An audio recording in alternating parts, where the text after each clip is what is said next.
இயேசு கிறிஸ்துவின் நாமத்தில் அனைவருக்கும் சமாதானம். மரியா வால்டோட்டாவிற்கு வெளிப்படுத்தின கடவுள் மனிதன் என்ற காவியத்திலிருந்து அத்தியாயம் 604. சிலுவை பாதை. பிலாத்துவின் அரண்மனையிலிருந்து கல்வாரி வரை. நாள் மார்ச் 26, 1945. சற்று நேரம் கடறுகிறது. அரை மணிக்கு மேல் இராது, அதற்கும் குறைவாக கூட இருக்கலாம். சேசுவை கொலைப்படுத்தும் அலுவல் ஒப்படைக்கப்பட்டுள்ள லோஞ்சினுஸ் கட்டளை கொடுக்கிறான். சேசு தம் சிலுவையை பெற்றுக்கொண்டு புறப்படுவதற்கு அவரை இன்னும் வெளியே தெருவிற்கு கொண்டு வரவில்லை. 2-3 தடவை லோஞ்சினுஸ் சேசுவை உற்று பார்த்து கொண்டான். அந்த பார்வையில் இரக்கம் தோய்ந்திருக்கிறது. அது சில சந்தர்ப்பங்களுக்கு பழக்கப்பட்ட பயிற்சி பெற்ற பார்வையாயிருந்தது. அவன் இன்னொரு படை வீரனுடன் சேசுவை அணுகி அவருக்கு தாக சாந்திக்காக பானம் வழங்குகிறான். நான் நினைக்கிறேன் அது ஒரு பாத்திரம் திராட்சை ரசம் என்று. இளம் சிவப்பு மஞ்சளான ஒரு பானத்தை ஒரு இராணுவ பருகு களத்திலிருந்து ஊற்றி கொடுத்து, இது உமக்கு நல்லது, நீர் தாகமாக இருக்க வேண்டுமே, வெளியே வெயிலாக இருக்கிறது, இடமும் தூரம் என்கிறான். உம்முடைய இரக்கத்திற்காக கடவுள் உமக்கு சன்மானம் அளிப்பாராக, ஆனால் உம்முடைய தேவைக்கு அது இல்லாமல் போக வேண்டாம் என்று சேசு பதில் கூறுகிறார். நான் ஆரோக்கியமாகவும் திடமாகவும் இருக்கிறேன், நீர் எனக்கு அது இல்லாமல் போகாது. அப்படி இல்லாவிட்டாலும் கூட உம்மை கொஞ்சம் தேற்றும்படியாக இதை தாராளமாய் செய்வேன். ஒரு மிடரு அஞ்ஞான மார்க்கத்தாரை நீர் வெறுக்கவில்லை என்று எனக்கு காட்டும்படி. இப்போது சேசு அதை மறுக்கவில்லை. அந்த பானத்தில் ஒரு மிடரு பருகுகிறார். அவரே அதை வாங்கி பருக முடிகிறது. ஏனென்றால் அவருடைய கரங்கள் அவிழ்த்து விடப்பட்டுள்ளன. அவர் கையில் கோலும் இல்லை, சிவப்பு சால்வையும் அகற்றப்பட்டிருந்தது. அந்த நல்ல குளிர்ந்த பானம் அவருடைய காய்ச்சலுக்கு ஒரு பெரும் ஆறுதலாக இருந்திருக்க வேண்டுமென்றாலும் அதற்கு மேல் பருக அவர் மறுத்துவிட்டார். வெளிரிய அவருடைய கன்னங்களில் சிவப்பு கோடுகளாகவும் உதடுகளின் வறட்சியிலும் அந்த காய்ச்சல் காணப்படுகிறது. இன்னும் கொஞ்சம் பருகும், இது தண்ணீரும் தேனும் தான். இது உமக்கு திடமாயிருக்கும், தாகத்தையும் தணிக்கும். உம்மை பார்த்து எனக்கு இரக்கமாயிருக்கிறது. மெய்தான், நான் பரிதாபப்படுகிறேன். யூதர்களுக்குள் கொல்லப்பட வேண்டியவர் நீரல்ல. யார் அறிவார்கள்? உம்மை நான் பகைக்கவில்லை. அவசியமான வேதனையை மாத்திரமே நீர் அனுபவிக்க செய்ய நான் முயற்சி பண்ணுவேன். ஆயினும் சேசு அதற்கு மேல் பருகவில்லை. அவர் உண்மையாகவே தாகமாயிருக்கிறார். அதிக இரத்தம் இழந்தவர்களும் காய்ச்சல் கண்டவர்களும் அனுபவிக்கும் கொடிய தாகம். நோய் உணர்ச்சியை மாற்றுகிற மருந்து எதுவும் அதில் இல்லை என்பது அவருக்கு தெரியும். ஆயினும் அதை அவர் பருகவில்லை. குறைவான வேதனைப்பட அவர் விரும்பவில்லை. இப்போது நான் சொல்வதை ஒரு உள்வழியால் சொல்கிறேன் என்று அறிகிறேன். அந்த ரோமையனுடைய இரக்கம் தேனினால் இனிப்பூட்ட பெற்ற தண்ணீரை விட அவருக்கு அதிக தேற்றரவாயிருந்தது. சேசு அவனை நோக்கி, இந்த ஆறுதலுக்காக கடவுள் தம் ஆசீர்களால் உமக்கு வெகுமானம் அளிப்பாராக என்று கூறி சிறு புன்னகை செய்கிறார். அவருடைய காயப்பட்டு வீங்கிய உதடுகளால் இருதயத்தை அறுக்கும் புன்னகை அது. அந்த திரு அதரங்கள் கஷ்டத்தோடு தான் அசைகின்றன. கசைகளால் அடிபட்ட பின் அரண்மனை முற்றத்தில் வைத்து அவருடைய மூக்கிற்கும் வலது கண்ண எலும்பிற்கும் நடுவே குண்டாந்தடியால் அவர் பட்ட அடியின் காயம் பெரிதாக வீங்கி இருந்ததும் அதற்கு காரணமாயிருந்தது. இரு கல்வர்களும் ஒவ்வொருவனும் 10 படை வீரர்கள் சூழ வந்து சேருகிறார்கள். புறப்பட நேரமாயிற்று. இறுதி கட்டளைகளை கொடுக்கிறான் லோஞ்சினுஸ். 100 போர் சிப்பாய்கள் 2 வரிசைகளாக ஒரு சேவகனுக்கும் அடுத்தவனுக்கும் இடையில் சுமார் 3 மீட்டர் இடைவெளியில் நிறுத்தப்படுகிறார்கள். அப்படியே அவர்கள் சதுக்கத்துக்கு வருகிறார்கள். அங்கே வேறு 100 சேவகர்கள் சதுர வடிவில் ஆழ்தடுப்பு வேலியாக நிறுத்தப்பட்டிருக்கிறார்கள். கூட்டத்தை பின்னால் தள்ளும்படி ஊர்வலத்தை ஜனக்கூட்டம் தடை செய்யாமல் இருக்க இந்த ஏற்பாடு. சதுக்கத்தில் ஏற்கனவே 10 பேர் கொண்ட குதிரைப்படை நிற்கிறது. படையில் பதவி வகிக்காத ரோமை சின்னம் தாங்கும் ஒரு இளம் ஆணையன் அதற்கு தலைமை தாங்குகிறான்.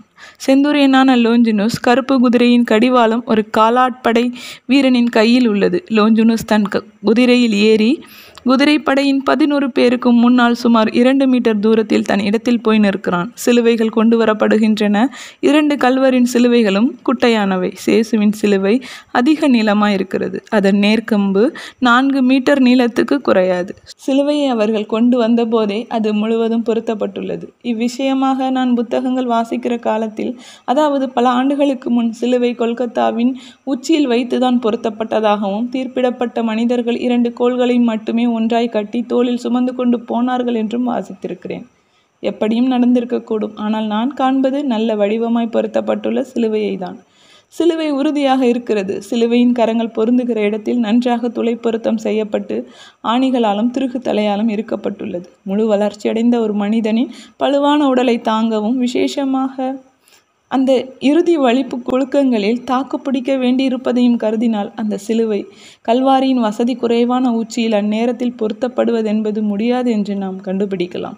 சேசுவிடம் சிலுவையை கொடுப்பதற்கு முன் சேசு நசரேன் யூதர்களின் ராஜா என்று எழுதப்பட்ட பலகையை அவருடைய கழுத்தில் கட்டுகின்றனர். அதன் கயிறு சேசுவின் முள்முடியில் சிக்கி கொள்கிறது. அதனால் முள்முடி அசைக்கப்பட்டு முன்பு முட்கள் கீறாத இடங்கள் கீறப்படுகின்றன. புது இடங்களில் முட்கள் இறங்குகின்றன. ஆண்டவருக்கு புது வேதனை தருகின்றன. மீண்டும் இரத்தம் பீரிட்டு பாய்கிறது. கொடுமை வெறியால் ஜனக்கூட்டம் சிரிக்கிறது. வசைப்பேசி சபிக்கிறது. எல்லாம் தயாராகிவிட நடக்கும்படி லோஞ்சனஸ் உத்தரவிடுகிறான். நசரேயன் முதலில், அதற்கு பின் 2 கள்வர்களும் 10 சிப்பாய் கொண்ட அணி ஒவ்வொருவரை சுற்றியும், மற்ற 70 பேரும் இரு பக்கங்களிலும் கூடுதல் காவலராக. தீர்ப்பிடப்பட்டவர்கள் மரணம் அடையக்கூடிய வகையில் தாக்கப்பட அனுமதிக்கிறவர்கள் அதற்கு பொறுப்பாளிகள் ஆவார் என்று கூறுகிறான். முகப்பு மண்டபத்திலிருந்து சதுக்கத்துக்கு இறங்குகிற 3 படிகளிலும் சேசு இறங்கி வருகிறார். அவர் மிக மிக பலவீனமான நிலையில் இருக்கிறார் என்பது உடனே தெரிந்து விடுகிறது. ரணங்களால் நிரம்பி இருக்கிற அவருடைய திருத்தோளின் மீது பாரமாய் படிந்திருக்கிற சிலுவையும், அவருடைய கழுத்தில் அறுத்தபடி முன்னால் தொங்கி ஆடுகிற எழுது பலகையும், அந்த படிகளிலும் நிரப்பில்லாத தரையிலும் பட்டு எவ்வுகிற சிலுவையின் நெடுங்கோலும் தடை செய்வதால் சேசு இறங்கி வரும்போது ஆடி அசைந்து தள்ளாடுகிறார். சேசு இப்படி தயங்கி தள்ளாடுவதை கண்ட யூதர்கள் சிரிக்கிறார்கள். அவர்கள் போர் சேவகரை பார்த்து, அவனை தள்ளி விடுங்கள், கீழே விழ தாட்டுங்கள், தூஷணம் சொன்னவன் தூசியில் கிடக்கட்டும் என்கின்றனர். ஆனால் சேவகர் தாங்கள் செய்ய வேண்டியதை மட்டுமே செய்கிறார்கள். அதாவது தீர்ப்பிடப்பட்டவரை பாதையின் நடுவிலே நடந்து செல்லும்படி கூறுகிறார்கள். லோஞ்சனஸ் தன் குதிரையை செலுத்த ஊர்வலம் மெல்ல அசைகிறது. செந்தூரியன் சேசு எவ்வளவு தூரம் தாங்குவார் என்பதை பற்றி ஐயப்பட்டதால் கொல்கத்தாவுக்கு சீக்கிரம் போய் சேர குறுக்கு பாதை வழியை செல்ல எண்ணுகிறான். ஆனால் கட்டுப்பாடற்ற கூட்டம் அதை விரும்பவில்லை. அவர்களில் அதிக தந்திரமுடையவர்கள் முன்கூட்டி ஓடி சென்று பாதை பிரிகிற சந்தியில் நின்று கொள்கிறார்கள். பாதையின் ஒரு பிரிவு மதில்களை நோக்கியும் மற்றொரு பிரிவு பட்டணத்தை நோக்கியும் செல்கிறது. லோஞ்சனஸ் மதில்கள் பக்கம் போகிற பிரிவில் ஊர்வலத்தை செலுத்த தொடங்கிய போது அவர்கள் கலகம் பண்ணி கூச்சலிட்டு, நீர் இப்படி செய்யக்கூடாது, தீர்ப்பிடப்பட்டவர்கள் தாங்கள் குற்றம் புரிந்த பட்டணத்தில் காட்டப்பட வேண்டும் என்று சட்டம் சொல்கிறது என்று கத்துகிறார்கள். பின் வரிசையில் இருந்த யூதர்கள் முன்னால் போகிறவர்கள் தங்களின் ஒரு உரிமையை பறிப்பதாக கருதி தங்கள் கூட்டாளிகளுடன் சேர்ந்து கூச்சலிடுகிறார்கள். அமைதியை காப்பதற்காக லோஞ்சனஸ் பட்டணத்தை நோக்கி செல்லும் பாதை வழியே திரும்புகிறான். அதில் கொஞ்ச தூரம் சென்ற பின் 10 சேவகரில் ஒருவனை வரும்படி சைக்கினை காட்டுகிறான். 10 சேவகரில் ஒருவன் குறிப்பிடப்படுவது பதவி வகிக்காத சிப்பாயைத்தான். ஒழுங்கு காக்கும் உத்தியோகஸ்தன் என அவனை கூறலாம். அவனிடம் செந்தூரியன் ஏதோ மெல்ல கூறுகிறான். அவன் போய் ஒவ்வொரு 10 சேவகர் தலைவனிடமும் அதை தெரிவிக்கிறான். அதன் பின் லோஞ்சனஸ் திரும்ப வந்து கட்டளையை நிறைவேற்றிவிட்டதை கூறுகிறான். பின் லோஞ்சனஸ் பின்னால் தன் இடத்தை அடைகிறான். பெருமூச்சு வாங்கியபடியே சேசு நடக்கிறார். தரையில் காணப்படும் ஒவ்வொரு குண்டும் குழியும் அவருடைய தள்ளாடும் பாதங்களுக்கு ஒரு கண்ணி போல் இருக்கிறது. காயங்களால் நிறைந்த அவருடைய திருத்தோள்களுக்கு வதைப்பாக இருக்கிறது. முள்முடி சூட்டப்பட்ட அவருடைய திருசிரசு சித்திரவதைப்படுகிறது. மிகவும் வெப்ப அனலாயிருக்கிற வெயிலும் அவ்வாதனைக்கு காரணமாகிறது. சமயம் சூரியன் கனத்த மேகங்களுக்கு பின்னால் மறைந்தாலும் அது நேரே உச்சியில் பிரகாசிப்பதால் வெயில் எரியத்தான் செய்கிறது. சேசு களைப்பாலும் காய்ச்சலாலும் உஷ்ணத்தாலும் இறுக்கமுற்றிருக்கிறார். வெயில் வெளிச்சமும் கேட்கிற கூச்சல்களும் அவருடைய கொடிய வேதனையாக இருக்கிறது என நினைக்கிறேன். இவ்வளவு கரடான கூச்சல்களை கேட்காமல் இருக்க அவரால் தம் காதுகளை மூட முடியவில்லை. ஆனால் பாதை சூரிய ஒளியில் மினுங்குவதை பாராமல் இருக்க கண்களை பாதி மூடிக்கொள்கிறார்.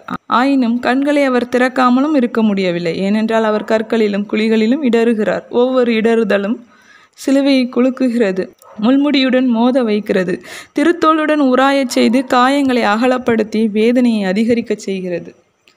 இப்போது யூதர்கள் நேரடியாக சேசுவை தாக்க முடியவில்லை. ஆயினும் சமயத்தில் சில கற்கள், குண்டாந்தடிகள் அவர் மேல் வீசப்பட்டு விழுகின்றன. ஜனக்கும்பல் கூடி நிற்கும் சதுக்கங்களில் இருந்து முக்கியமாக கற்கள் வீசப்படுகின்றன. ஒடுக்கமான தெருக்களின் வளைவு திருப்பங்களில் சேசு மேல் கம்பால் அடி விழுகிறது. அந்த இடங்களில் ஊர்வலம் மெல்லத்தான் போக முடிகிறது. அப்போது ரோமையரின் ஈட்டிகளுக்கும் சவால் கொடுக்கும் சிலர் வதைக்கப்பட்டு வேதனையின் சிகரமாயிருக்கிற சேசுவின் வேதனையை முழுமை பெற செய்ய எப்போதும் முன் வருகிறார்கள்.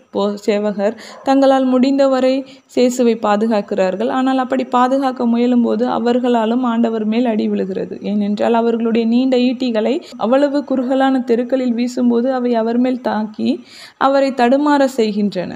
ஊர்வலம் ஒரு குறிப்பிட்ட இடத்திற்கு வந்ததும் போர்ச்சேவகர்கள் கூச்சல்களையும் எச்சரிப்புகளையும் சட்டை பண்ணாமல் திடீரென திசை மாற்றி நேராக மதில்களை நோக்கி கீழிறங்கி போகிற பாதையில் அதை செலுத்துகிறார்கள். கொலைக்களத்திற்கு சரியான குறுக்கு பாதை அது. சேசு மேலும் மேலும் மூச்சு திணறுகிறார். அவருடைய முகத்திலிருந்து வடியும் வியர்வை முள்முடியின் காயங்களிலிருந்து ஒழுகும் இரத்தத்துடன் கலந்து பாய்கிறது. ஈரமாயிருக்கும் அவருடைய முகத்தில் புழுதி ஒட்டி கொண்டு அதில் ஒரு விதமான கரையாக படுகிறது. காரணம், இப்பொழுது காற்றும் வீசுகிறது. காற்று சுழன்று வீச தூசி மேலே எழுப்பப்பட்டு பின் கண்களுக்குள்ளும் தொண்டைக்குள்ளும் புகுகிறது. நியாயவாத வாசலின் அருகே அநேக மக்கள் கூடி நிற்கிறார்கள். அதாவது முன் யோசனையோடு நின்று பார்ப்பதற்கு நேரத்தோடு வந்து நல்ல இடமாக பிடித்து கொண்டிருக்கிறார்கள். அந்த இடத்திற்கு சேசு வந்து சேரும் முன் அவர் கீழே விழ பார்த்தார். அவர் ஒரு போர் வீரன் சடார் என்று அங்கு வந்து அவர் கீழே விழாதபடி காப்பாற்றுகிறான். அவன் மேல் சேசு சாய்ந்ததால் தரையில் விழாமல் தப்பினார். ஜனக்கும்பல் சிரிக்கிறது. அவனை அப்படியே விடுங்கள், அவன் எல்லோரையும் எழுந்திரு என்று சொல்வான். இப்பொழுது அவனே எழும்பட்டும் என்று பரிகாசம் செய்கிறது. அந்த வாசலுக்கு அப்புறமாக ஒரு சிற்றோடையும் ஒரு சின்ன பாலமும் உள்ளன. அதிலே போட்டிருக்கிற சமமில்லாத பலகைகளில் நடப்பது சேசுவுக்கு வேறு விதமான களைப்பை கொடுக்கிறது. ஏனென்றால் சிலுவையின் நெடுங்கோல் அதிலே பட்டு கூடுதலாக எவ்வுகிறது. மேலும் அங்கே யூதர்களுக்கு அவர் மேல் வீச நிறைய கற்கள் கிடைக்கின்றன. ஓடையின் கற்கள் பறந்து வந்து அவரை தாக்குகின்றன. அதிலிருந்து கல்வாரியின் ஏற்றம் தொடங்குகிறது. ரோடு வெறுமையாயிருக்கிறது. ஒரு சிறு நிழல் கூட இல்லை. ரோட்டில் பதிக்கப்பட்டுள்ள கற்கள் நிரப்பில்லாமல் உள்ளன. ரோடும் நேரே மேலே ஏறுகிறது. நான் முன்பு நூல்களில் வாசித்து வந்தபோது கல்வாரி ஒரு சில மீட்டர்கள் உயரத்தில் இருப்பதாக படித்திருக்கிறேன். அது அப்படி இருக்கலாம். கல்வாரி நிச்சயமாக ஒரு மலை அல்ல, அது ஒரு குன்று. பிளாரன்ஸின் அச்சிஸ்ட மினியாட்ரோவின் பேராலயம் இருக்கிற இடத்தில் உள்ள லுங்கார்னிக்கு சிலுவைகளின் குன்று எவ்வளவு தாழ்ந்திருக்கிறதோ அதைவிட நிச்சயமாக அது தாழ்ந்ததா இல்லை. அவ்வளவு உயரமா இல்லையே என்று சிலர் சொல்லலாம். ஆம், நல்ல ஆரோக்கியத்துடனும் வலிமையுடனும் இருக்கிற ஒருவனுக்கு அது அவ்வளவு உயரம் இல்லைதான். ஆனால் பலவீனப்பட்டு இருதய நோயால் நான் துன்பப்பட தொடங்கிய பின் அது ஒரு சிறிய அளவில் இருந்த போதிலும் மிகவும் வேதனைப்படாமல் மேலே ஏறி போக என்னால் கூடவில்லை. அடிக்கடி நின்று தான் என்னால் ஏற முடிந்தது. என் தோளில் எந்த சுமையும் நான் கொண்டு செல்லவும் இல்லை. சேசு இரத்த வியர்வைக்கும் அவருடைய கசையடிக்கும் பிறகு அவருடைய இறுதி மிக மோசமான நிலையில் இருந்திருக்க வேண்டுமென நினைக்கிறேன். ஆகவே மேலே ஏறுவதில் சேசு மிகவும் அதிகமாக வேதனைப்படுகிறார். சிலுவையும் அவ்வளவு நீளமாய் இருந்ததினால் மிகவும் பாரமாய் இருந்திருக்க வேண்டும். பாதையிலே ஒரு கல் நிமிர்ந்து நிற்கிறது. அவர் மிகுந்த சோர்வடைந்துள்ளதால் பாதங்களை ஒரு சிறு அளவுதான் உயர்த்த அவரால் முடிகிறது. அதனால் அவர் இடறி வலது முட்டு ஊன்றி கீழே விழுகிறார். இடது கையால் தம்மையே பிடித்து கொள்கிறார். ஜனக்கும்பல் அக்களிப்பால் ஊளையிடுகிறது. சேசு மீண்டும் எழுகிறார். தளர்ந்து போய் குனிந்து மேலும் மேலும் மூச்சு வாங்கியபடி இறுக்கமுற்று காய்ச்சலால் தகித்து முன் செல்கிறார். அவருடைய கழுத்திலிருந்து முன்னால் தொங்குகிற தீர்ப்பு பலகை அவருடைய பார்வையை மறைக்கிறது. அவருடைய அங்கியின் முன்பாகம் இப்பொழுது அவர் குனிந்தபடி நடப்பதால் காலுக்கடியில் அகப்பட்டு அவரை நடக்க விடாமல் தடுக்கிறது. மறுபடியும் அவர் இடறி 2 முழங்காலில் கீழே விழுகிறார். ஏற்கனவே காயம்பட்ட அந்த முழங்கால்களில் மறுபடியும் காயம் ஏற்படுகிறது. சிலுவை அவருடைய பிடியிலிருந்து விலகு. அவருடைய முதுகிலே வலுவாக தாக்கி தரையில் விழுகிறது. அவரோ குனிந்து அதை எடுத்து திரும்பவும் தோளில் வைக்க மிக்க வேதனையோடு சிரமப்படுகிறார். அப்படி அவர் செய்யும்போது அவருடைய வலது தோளில் சிலுவை அழுத்தி தேய்த்ததினால் ஏற்பட்ட காயத்தை தெளிவாக பார்க்க முடிகிறது. அந்த காயம் கசையடியால் ஏற்பட்ட பல வடுக்களையும் திறந்து எல்லாம் சேர்ந்து ஒரே காயமாகிவிட்டது. இரத்தமும் இரத்த நிணநீரும் சவ்வோடு கசிவாக வெளிவருகின்றன. இதனால் அவருடைய வெள்ளை உள் அங்கி சிவப்பாக கரைப்பட்டிருக்கிறது. அவ்வளவு மோசமாய் கீழே விழுந்ததை பற்றி சந்தோஷத்தால் கை கொட்டுகிறது ஜனக்கூட்டம். லோஞ்சனஸ் அவசரப்படுத்துகிறான். போர் சேவகர்கள் தங்கள் உடைவாளின் தட்டை பகுதியால் சேசுவை தள்ளி முன்னே செல்ல செய்கிறார்கள். அவர் அப்படி உந்தப்பட்டாலும் மிக மெதுவாகவே நகர்கிறார். மயக்கமுற்றவர் போல் அங்கும் இங்கும் தள்ளாடுகிறார். ரோட்டில் அங்கும் இங்கும் அலைந்து காவலர் வரிசையில் மோதுகிறார். அதை கவனித்த ஜனக்கூட்டம் கூச்சலிட்டு, அவனுடைய போதனை அவன் தலைக்கேறி விட்டது, எப்படி ஆடுகிறான் பார் என்கிறது. குருக்களும் வேதபாரகரும் சிரித்து கொண்டு, இல்லை, இது லாசர் வீட்டு விருந்தின் மதுபானம் என்கிறார்கள். விருந்து நன்றாயிருந்ததா? எங்கள் விருந்தை இப்போது புசி என்று இதுபோல் பலதும் சொல்கிறார்கள். இடைக்கிடையே திரும்பி பார்த்து கொள்கிற லோஞ்சனஸ் அவருக்காக வருத்தப்படுகிறான். சில நிமிடங்கள் ஊர்வலத்தை நிறுத்தி வைக்கிறான். அதற்காக ஜனக்கும்பல் அவனை வயது திட்டுகிறது. அது அதிகரிக்கவும் அவன் படைவீரர்களுக்கு ஜனங்களை தாக்க உத்தரவிடுகிறான். கோளையரின் கூட்டம் ஆபத்தாக பிரகாசிக்கிற ஈட்டிகளை கண்டதும் கூச்சலிட்டபடி ஓடுகிறது. அங்கும் இங்கும் குன்றின் பக்கங்களில் இடறி விழுகிறது. இவ்விடத்தில் ஓடாமல் இருக்கிற கொஞ்சம் மக்களுள் ஒரு சில கூட்டமான இடையர்கள் சில இடிபாடுகளுக்கு பின்னாலிலிருந்து வருவதை காண்கிறேன். அது இடிந்த ஒரு குட்டை சுவராய் இருக்க கூடும். இடையர்கள் ஆறுதலற்றவர்களாய் குழம்பி புழுதி படிந்து கந்தேணிந்து காணப்படுகிறார்கள். தங்கள் பார்வையின் சக்தியால் சேசுவின் கவனத்தை ஈர்க்கிறார்கள். அவர் தம் சிரசை திருப்பி அவர்களை காண்கிறார். அவர்களின் முகங்களை சம்மனசுக்களின் முகங்களைப் போல் கண்ணெடுக்காமல் நோக்குகிறார். அதிலே தம் தாகத்தை தணித்து கொள்பவர் போலவும் அவர்களின் கண்ணீரை கொண்டு தம்மை திடப்படுத்துபவர் போலவும் காணப்படுகிறார். மெல்ல புன்னகை புரிகிறார். முன் செல்லும்படி கட்டளை பிறக்கிறது. சேசு அவர்கள் முன்பாக கடந்து செல்கிறார். அவர்களுடைய மனம் கசிந்த அழுகை அவருக்கு கேட்கிறது. கஷ்டத்தோடு சிலுவை நுகத்தின் அடியிலேயே தம் முகத்தை திருப்பி இன்னொரு முறை சிறுநகை புரிகிறார். அவருடைய ஆறுதல் அந்த 10 முகங்கள் எரியும் வெயிலின் ஒரு இலைப்பாற்றி. உடனேயே 3ஆம் முறை தரையில் விழும் வாதனை முழு வீழ்ச்சி. இந்த தடவை அவர் இடறவில்லை. திடீரென ஏற்பட்ட பலக்குறைவினால் விழுகிறார். தலைக்கீழாய் விழுந்து நிரப்பில்லாத கற்களின் மேல் அவருடைய திருமுகம் மோதி அவர் மேலே விழுந்த சிலுவை கடியில் அகப்பட்டு புழுதியில் கிடக்கிறார். போர்ச்சேவகர் அவரை தூக்க முயல்கிறார்கள். ஆனால் அவர் செத்தவர் போல் ஆகிவிட்டதால் அவர்கள் செந்தூரியனிடம் போய் சொல்கிறார்கள். அவர்கள் போய் திரும்பும் இடைவெளியில் சேசு உணர்வு பெறுகிறார். மிக மெதுவாக சேசு 2 சேவகரின் உதவியால் எழுகிறார். ஒருவன் சிலுவையை பிடித்து கொள்ள, மற்றவன் அவர் எழுந்து நிற்க உதவி செய்கிறான். சேசு மீண்டும் சிலுவையை தோளில் ஏந்தி நிற்கிறார். ஆனால் அவர் மெய்யாகவே முழுவதும் களைத்து போய்விட்டார். அவன் சிலுவையில் தான் சாக வேண்டும் என்பதை உறுதிப்படுத்தி கொள்ளுங்கள் என்று கூட்டம் கத்துகிறது. அதற்கு முன் அவனை சாகவிட்டால் தேசாதிபதிக்கு நீங்கள் பதில் சொல்லியாக வேண்டும் என்பதை நினைத்து கொள்ளுங்கள். குற்றவாளி கொலைகளத்திற்கு உயிருடன் வந்து சேர வேண்டும் என்று தலைமை வேதபாரகன் போர் சேவகரிடம் சொல்கிறான். சேவகர் அவர்களை எரிச்சலுடன் பார்க்கிறார்கள். ஆயினும் சட்டம் அவர்களை பேச விடாது தடுக்கிறது. யூதர்களைப் போலவே லோஞ்சினுசும் கிறிஸ்துநாதர் எங்கே வழியில் இறந்து போவாரோ என்று அஞ்சுகிறான். அதனால் சங்கடங்கள் ஏற்பட அவன் விரும்பவில்லை. கொலைக்கு பொறுப்பான உத்தியோகஸ்தன் என்கிற முறையில் நினைப்பூட்டப்படாமலே தன் கடமை என்ன என்பதை அவன் அறிந்திருக்கிறான். ஆகவே செயல்படுகிறான். யூதர்களுக்கு பிடிக்காத ஒன்றை செய்கிறான். யூதர்கள் கல்வாரிக்கு செல்கிற இந்த பாதைக்கு அந்த குன்றை சுற்றிலும் வந்து சேர்கிறார்கள். அப்பாதையின் வழியே மேலே முன்கூட்டியே ஏறி சென்று கொண்டிருக்கிறார்கள். வெறுமையான அந்த மலையில் காணப்படும் சில முள் செடிகளினூடே வந்ததினால் உராயப்பட்ட இடங்களை சொரிந்து கொண்டும் வியர்த்து கொண்டும் ஜெருசலேமுக்கு ஒரு குப்பை மேடு போல இருக்கிற இடிபாடுகளில் விழுந்து எழும்பியும் வருகிறார்கள். அதனால் ஏற்பட்ட வேதனை அவர்களுக்கு ஒன்றுமே இல்லை. மரிக்கப் போகிறவரின் தாபத்தை, அவருடைய துயரமுள்ள பார்வையை, வேதனையால் அவரிடம் அவரை அறியாமலே கூட ஏற்படும் ஏதாவது ஒரு அசைவை காண தவறிவிடுவோமோ என்பதுதான் அவர்களின் கவலை. மலையுச்சியில் இக்கொலையை கண்டுகளிக்க ஒரு நல்ல இடம் கிடைக்காமல் போகுமோ என்ற பயம்தான் அவர்களிடம் உள்ளது. ஆனால் லோஞ்சினுஸ் மலையை சுற்றி கொண்டு மேலே செல்லும் பாதை வழியாக ஊர்வலம் போகும்படி கட்டளையிடுகிறான். அது இந்த அளவு செங்குத்தானதாயிராது என்பதனால். இந்த பாதையை அநேக ஜனங்கள் அடிக்கடி பயன்படுத்தியதால் அது ஒரு வசதியான ரோடாகவும் மாறியுள்ளது. இப்பாதை பிரிகிற இடம் கல்வாரி குன்றிற்கு நடுவழியில் அமைந்திருக்கிறது. நான் மேலே நோக்கி போகும்போது இந்த சுற்றுப்பாதை நேர்பாதையை 4 தடவை வெட்டி செல்கிறது. அநேகர் இந்த நீண்ட பாதை வழியாகவும் வருகின்றனர். ஆனால் அவர்கள் சேசுவின் சித்திரவதைகளில் சந்தோஷமடைகிற பேய் பிடித்த ஜனங்களின் வெட்கத்திற்குரிய கூச்சலில் கலந்து கொள்ளவில்லை. அவர்கள் கூடுதலும் பெண்கள்தான். அழுது கொண்டும் முக்காடிட்டபடியும் காணப்படுகிறார்கள். சில சிறு குழுக்களாக ஆண்களும் இந்த பெண்களுக்கு முந்தி செல்கிறார்கள். பாதை மலையை சுற்றும் இடத்தில் அவர்கள் போவது மறைந்து விடுகிறது. இங்கிருந்து கிடைக்கிற கல்வாரியின் காட்சி ஒரு பக்கம் அழகு போல் நீட்டிக்கொண்டும் மறுபுறம் செங்குத்து இறக்கமாகவும் தெரிகிறது.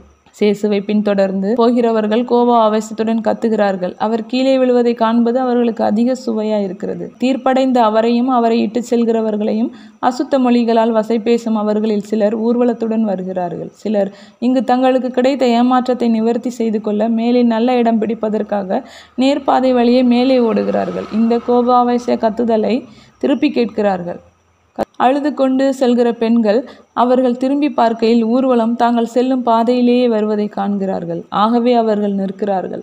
மூர்க்கமாக நிற்கிற யூதர்களால் தாங்கள் மலைச்சரிவில் தள்ளிவிடப்படாதபடி பாறையிலேயே சாய்ந்து கொள்கிறார்கள். தங்கள் முக்காடுகளை இழுத்து மேலும் மூடிக்கொள்கிறார்கள். ஒரு ஸ்திரீ முஸ்லிம்களைப் போல் தன்னை கண்களை தவிர மற்றதெல்லாம் மூடியபடி நிற்கிறாள். அவர்கள் எல்லோருமே நிறைய ஆடை தரித்துள்ளார்கள். ஒரு வலுவுள்ள முதியவர் அவர்களுக்கு பாதுகாப்பாக நிற்கிறார். அவரும் தன் அங்கவஸ்திரத்தால் தன்னை முழுவதும் மூடியிருப்பதால் அவர் முகம் எனக்கு தெளிவாக தெரியவில்லை. அவருடைய இருண்ட மூடாங்கிற்கு வெளியே தெரிகிற நரைத்த தாடிதான் காணப்படுகிறது. சேசு அவர்களின் பக்கமாக வந்தபோது அவர்கள் சத்தமாக அழுது அவருக்கு தாழ்ந்து வணக்கம் செய்கிறார்கள். பின் திடமாக முன்னால் நடக்கிறார்கள். போர் சேவகர்கள் அவர்களை தங்கள் ஈட்டியால் பின்னால் விரட்டி இருப்பார்கள். ஆனால் அங்கே என்ன இடையூறு நடக்கிறது புதிதாக என்று பார்க்க வந்த ரோமை சின்னம் தாங்கிய பதவி வகிக்காத சேவகன் அப்போது குதிரையில் அங்கே வரவும் அவன் முன்பாக முஸ்லிம் போல் முழுவதும் தன்னை மூடியுள்ள ஸ்திரீ ஒரு கணம் தன் முக்காட்டை அகற்றுகிறாள். உடனே அவன் அவர்களை விட்டுவிடும்படி போர் வீரர்களுக்கு ஆணையிடுகிறான். நான் அவர்களுடைய முகத்தையோ உடையையோ பார்க்க முடியவில்லை, ஏனென்றால் எல்லாம் ஒரு வீச்சில் நடந்துவிட்டது. அவளுடைய உடையை தரைவரை தொங்கும் மேலாடை முழுவதுமாக மூடியிருக்கிறது. லோஞ்சனோஸுடைய துணையாளன் இவ்வளவு சுருக்காக கீழ்ப்படுகிறான் என்றால் அந்த நெட்டையான ஸ்திரீ நிச்சயமாக செல்வாக்குடையவளாகவே இருக்க முடியும். அந்த ஸ்திரீகள் அழுதபடியே வந்து சேசுவின் பாதத்தருகே முழந்தாளிடுகிறார்கள். மூச்சு வாங்கியபடியே சேசுவும் நிற்கிறார். அந்நேரத்திலும் அந்த பரிதாபப்படும் ஸ்திரீகளுக்கு சிறு புன்னகை செய்கிறார். அவர்களுக்கு துணையாக வந்துள்ள மனிதனும் மூடாங்கை நீக்கி தான் ஜோனத்தான் என்று காட்டுகிறார். ஆயினும் அவரை சேவகர் போக அனுமதிக்கவில்லை. பெண்களை மட்டுமே விடுகிறார்கள். அவர்களுள் ஒருத்தி சூசாவின் ஜோகன்னா. அவள் முன்பு சாக கிடந்ததை காட்டிலும் அதிக நலிந்த தோற்றமுடையவளாய் இருக்கிறாள். அவளுடைய கண்ணீர் பாயும் சுவடுதான் சிவப்பாயிருக்கிறதே அன்றி முகம் முழுவதும் வெளுத்து போயிற்று. அவளுடைய விழிகள் மங்கி போய் இருண்ட ஊதாவாகிவிட்டன. அவருடைய கையில் ஒரு வெள்ளி பருகு பாத்திரம் இருக்கிறது. அதை அவள் சேசுவிடம் நீட்டுகிறாள். ஆனால் அவரோ மறுக்கிறார். அவர் எவ்வளவு மூச்சற்றவராய் இருக்கிறார் என்றால் அவரால் பருகி இருக்கவும் முடியாது. அவர் தமது இடது கையால் தன் கண்களுக்குள் வழியும் வியர்வையையும் இரத்தத்தையும் துடைக்கிறார். நீலம் பூத்த அவருடைய முகத்திலும் கழுத்திலும் அவை வடிகின்றன. கழுத்தின் நரம்புகள் அவருடைய இருதயம் கஷ்டப்பட்டு துடிப்பதனால் தெரித்து காணப்படுகின்றன. அந்த வியர்வையும் இரத்தமும் அவருடைய நெஞ்சில் அங்கியெல்லாம் நனைத்து விட்டன. இன்னொரு ஸ்திரீ தன் ஊழியக்காரி கையில் ஏந்தி இருக்கும் ஒரு சிறு பெட்டகத்தை திறந்து அதிலிருந்து ஒரு சதுர லினன் துகிலை எடுத்து அதை ஆண்டவரிடம் நீட்டுகிறாள். சேசு அதை ஏற்றுக்கொள்கிறார். அவரால் ஒற்றை கையை கொண்டு அதை உபயோகிக்க முடியவில்லை. அந்த இரக்கமுள்ள ஸ்திரீ அதை அவருடைய முகத்திற்கு கொண்டு செல்ல உதவுகிறாள். அவருடைய முள்முடியை தாக்கிவிடாதபடி எச்சரிக்கையாக செய்கிறாள். சேசு குளிர்ச்சியான அந்த லினன் துகிலை பரிதாபத்திற்குரிய தம் முகத்தில் வைத்து அதிலே ஒரு பெரிய ஆறுதல் உள்ளது போல் பிடித்து கொள்கிறார். பின் அந்த துகிலை திருப்பி கொடுத்து சொல்கிறார், நன்றி ஜோஹன்னா, நன்றி நிக்கே, நன்றி மார்ஷாலா, சாரா, எலிசா, லிடியா, அண்ணா, வலேரியா, நீங்கள் ஜெருசலேமின் குமாரத்திகளே, எனக்காக அழ வேண்டாம். உங்கள் பாவங்களுக்காக, உங்கள் பட்டண மக்களின் பாவங்களுக்காக அழுங்கள். ஜோஹன்னா, கூடுதல் மகன்கள் இல்லாததற்கு நீ கடவுளை ஆசிர்வதி. அது அவரின் இரக்கம். மகன்கள் இல்லாதது காரணம், அதற்காக அவர்கள் கஷ்டப்படுகிறார்கள். எலிசபெத், நீயும் கடவுளை கொலை செய்வோர் நடுவில் இருப்பதை விட அது தேவலை. தாய்மாரே, உங்கள் மகன்களுக்காக அழுங்கள். ஏனெனில் இந்நேரம் தண்டனை இல்லாமல் போகாது. எப்படி தண்டனை? மாசற்றவனுக்கு. இப்படி என்றால் அப்போது நீங்கள் கருத்தாங்கியதற்கும் பாலூட்டியதற்கும் அநேக மகன்களை பெற்றதற்கும் அழுவீர்கள். அந்நாட்களின் தாய்மார் அழுவார்கள். ஏனென்றால் நான் சொல்கிறேன், அப்போது அழிபாட்டுக்குள் முதலில் விழுகிறவன் கொடுத்து வைத்தவன். உங்களை நான் ஆசிர்வதிக்கிறேன். வீடு திரும்புங்கள், எனக்காக மன்றாடுங்கள். போய் வா ஜோனத்தன், இவர்களை கூட்டிப்போ. ஸ்திரீகள் சத்தமாய் அழுகிறார்கள். யூதேயர்கள் சபிக்கிறார்கள். சேசு மீண்டும் புறப்படுகிறார். மறுபடியும் சேசு வியர்வையால் நனைகிறார். போர் சேவகரும் தீர்ப்பிடப்பட்ட மற்ற இருவரும் வியர்த்து வடிகிறார்கள். காற்று பலமாக வீசும் இந்நாளில் சூரியன் தீச்சுவாலையைப் போல் எரிகிறது. தன்னிலே உஷ்ணமாயிருக்கும் மலையின் பக்கம் வெயிலின் அனலை அதிகரிக்கச் செய்கிறது. சேசுவின் கம்பளி ஆடை கசையடியால் ஏற்பட்ட காயங்களில் பதிந்திருக்கும் போது வெயிலின் உஷ்ணம் எப்படி இருக்கும், பயங்கரமாய் இருக்கும் என்பதை உணர்ந்து கொள்ளலாம். ஆனால் அவர் முனகவில்லை. இந்த பாதை அதை போல் செங்குத்தாக இல்லை. இப்பொழுது அவர் இழுத்து இழுத்து நடக்கிற கால்களுக்கு ஆபத்தாயிருந்த கரடு முரடான கற்களும் இல்லை. அப்படி இருந்தும் சேசு மேலும் மேலும் தள்ளாடுகிறார். போர் சேவகரின் வரிசைகள் மீது இங்கு ஒரு தடவை அங்கு ஒரு தடவையாக மோதுகிறார். முன்னைவிட கூடுதலாக கூனி காணப்படுகிறார். இந்நிலையை சமாளிக்க அவர்கள் அவருடைய இடையை சுற்றி ஒரு கயிற்றை கட்டி இரு முனைகளையும் கடிவாள கயிறு போல் பிடித்து கொள்கிறார்கள். இது அவரை தாங்கினாலும் அவருடைய சுமையை குறைக்கவில்லை. மாறாக கயிறு சிலுவையுடன் மோதி அதை ஓயாமல் அசைக்கிறது. சிலுவையின் அசைவால் முள்முடி தாக்கப்படுகிறது. முள்முடியால் ஆண்டவரின் நெற்றி முழுவதும் வடுகாயமாக மாறியுள்ளது. மேலும் அக்கயிறு பல காயங்கள் உள்ள அவருடைய இடையில் உராய்ந்து அவை மேலும் மேலும் இரத்தம் சொரிய காரணமாகிறது. அவருடைய வெள்ளை அங்கி இளம் சிவப்பாக நிறம் மாறி தெரிகிறது. இப்படியாக அவருக்கு உதவி செய்ய போய் அவரை அதிக வேதனைக்கு தான் உட்படுத்துகிறார்கள். மலையை சுற்றிலும் செல்லும் ரோடு செங்குத்தான பாதையின் பக்கத்தில் வந்து கொண்டிருக்கிறது. அங்கே மாதா அருளப்பருடன் நிற்கிறார்கள். மலைச்சரிவில் உள்ள நிழல் அடியில் அருளப்பர் மாதாவை கூட்டிக் கொண்டு வந்திருக்கிறார். அவர்களுக்கு சற்று விடுதலையாய் இருக்கும் பொருட்டு. அந்த இடம்தான் மிக செங்குத்தானது.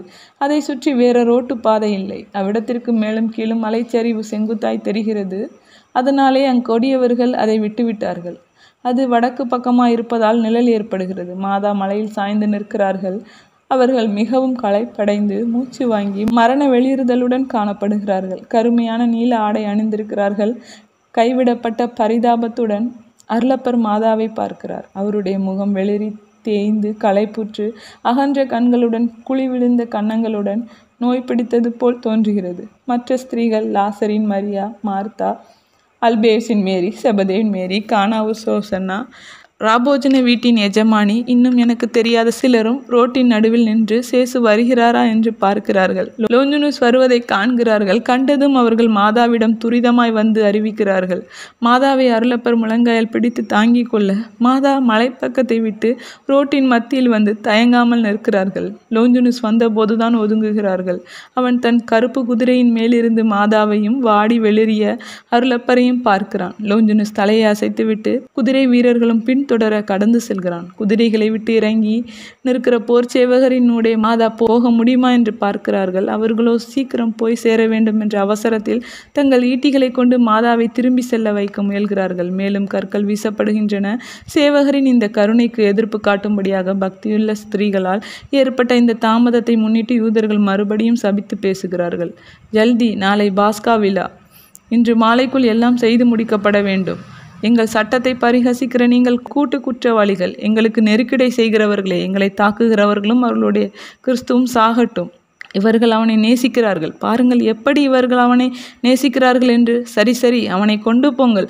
அவனை சபிக்கப்பட்ட உங்கள் நித்திய நகரத்தில் கொண்டு வையுங்கள். அவனை உங்களிடம் ஒப்படைத்து விடுகிறோம். எங்களுக்கு அவன் வேண்டாம். வீணர்கள் வீணர்களுடன், குஷ்டம் குஷ்டரோகிகளுடன். லோஞ்சனூஸ் எரிச்சல் கொள்கிறான். பத்தி ஈட்டி வீரர்களும் பின்தொடர வசை பேசும் அந்த வேட்டை நாய்களை எதிர்த்து தன் குதிரையுடன் பாய்கிறான். அவர்கள் இரண்டாம் முறையாக ஓடி போகிறார்கள். அப்போது அவன் அங்கே ஒரு வண்டி நிற்க காண்கிறான்.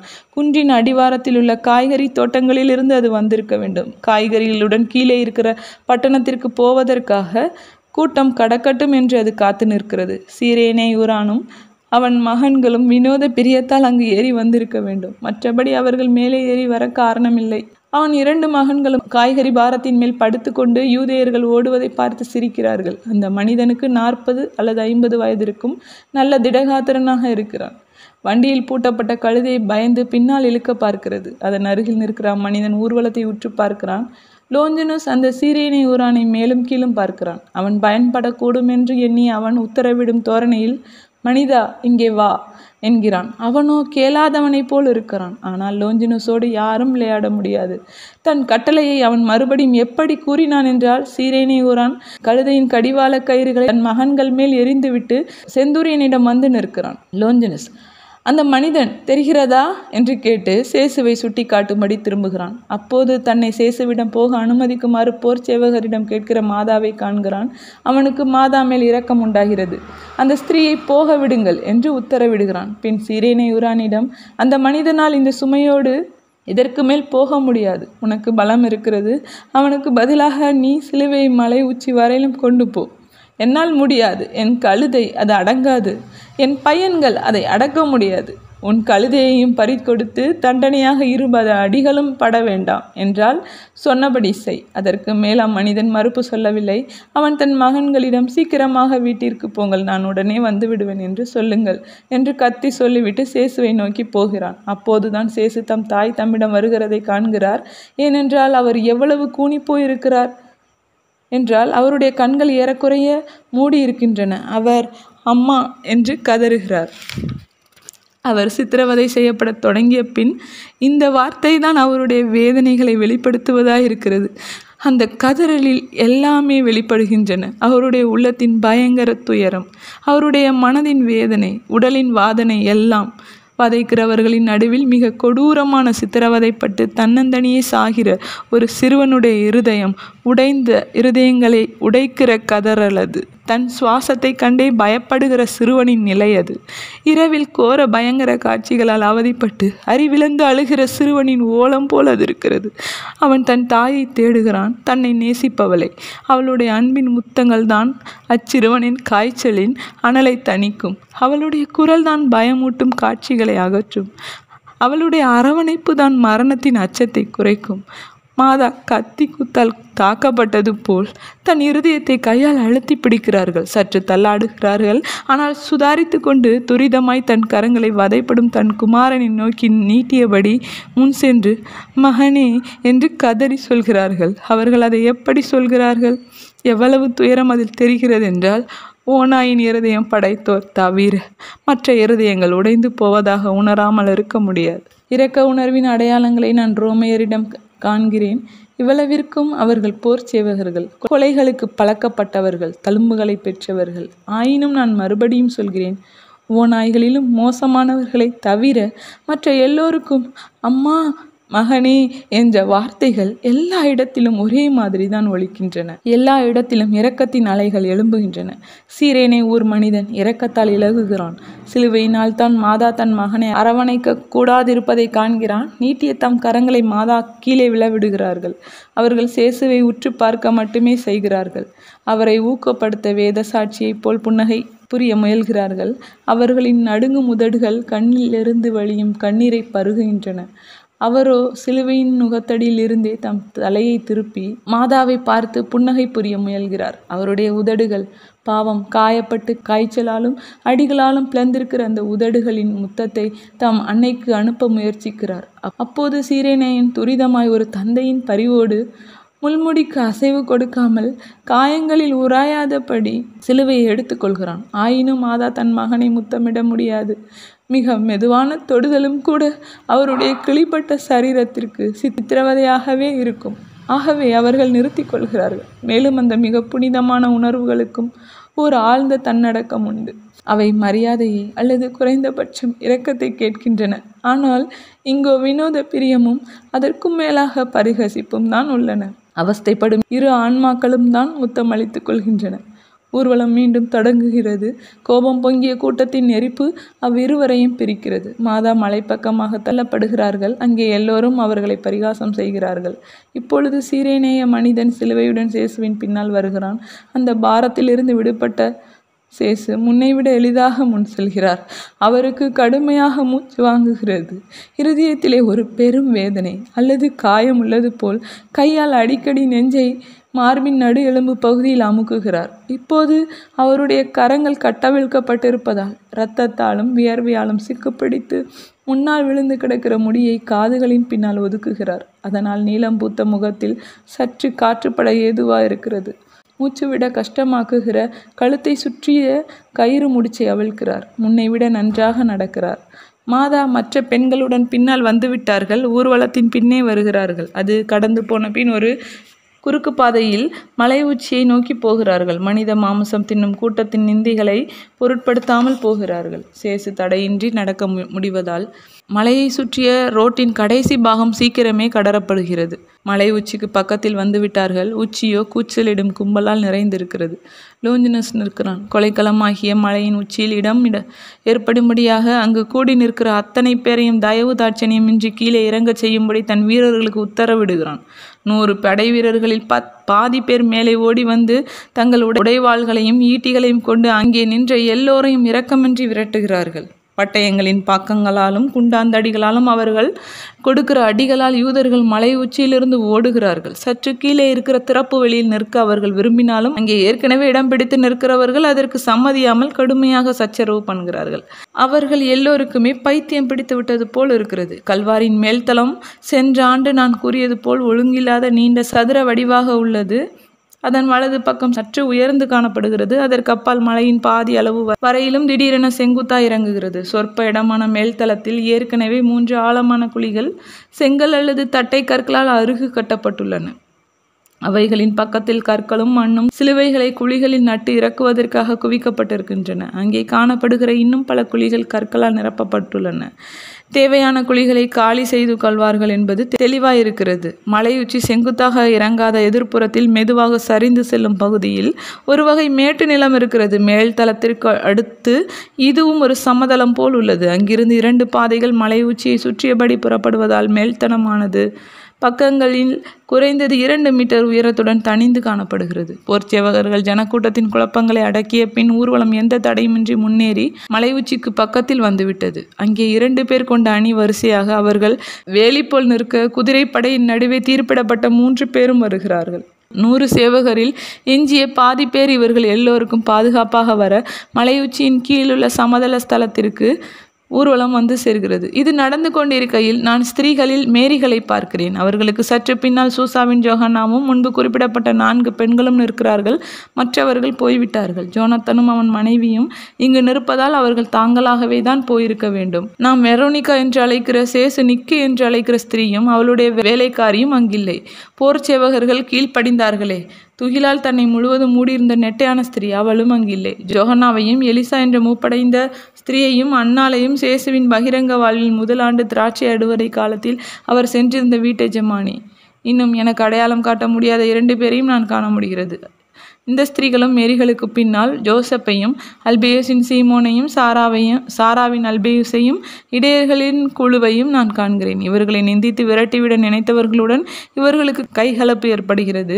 இவர்களுடைய அன்பினாலும் துயரத்தாலும் இவர்களின் வலிமை வளர்ந்து எவ்வளவு பலமுடையதாக இருந்ததென்றால் தங்களை எதிர்த்தவர்களை தோற்கடித்து விட்டார்கள்.